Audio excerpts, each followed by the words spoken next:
said, I want to introduce to my right Congressman Neal Dunn from Florida, who issued a strong statement condemning anti-Semitism in his state and at the university level, and we are grateful for his courage and his support. Thank you very much, Mr. Chairman. It's an honor to be here. What an illustrious crowd I had. I guess I didn't know exactly how impressive an audience you're going to have. I have actually had a chance to go through the Holocaust Museum in Israel and also Dachau and Auschwitz and all these places. And it's really hard to believe that that level of hate, that depth of hate still exists in the world, but it does.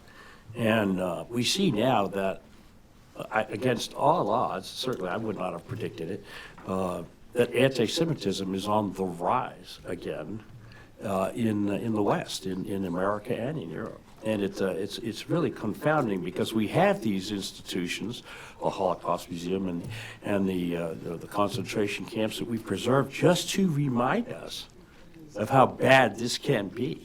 And in spite of that, we see honestly, I hate to say it, our universities, our colleges, promulgating this anti-Semitism once again. And it is, again, you surprised me with the reference to the number of doctors who joined the Nazi Party, but here we have the universities, the ones that are supposed to be protecting the history of our civilization, and they are distorting it. And so it's a disappointing thing. We have to redouble our efforts. We have to remind ourselves that it's important to continue to talk about these things and educate. And I will say I think that Florida kind of leads the country in doing that, where we have a really excellent governor who's been attentive on these fronts.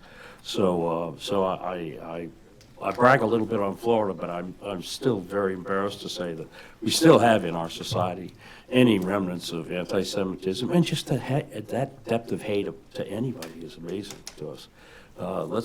Please keep up your good work. Thank you so much for allowing me to come. And I want to comment on that, what you said, because again, he took a position of incredible courage in speaking out about the universities. So it requires the efforts of everyone here to really do something that matters. At the end of the day, you know, when we're on our deathbed and we think back as to what mattered to us and what do we do in life beyond family and other good things you may do, this is our moment. The world has changed since October 7th.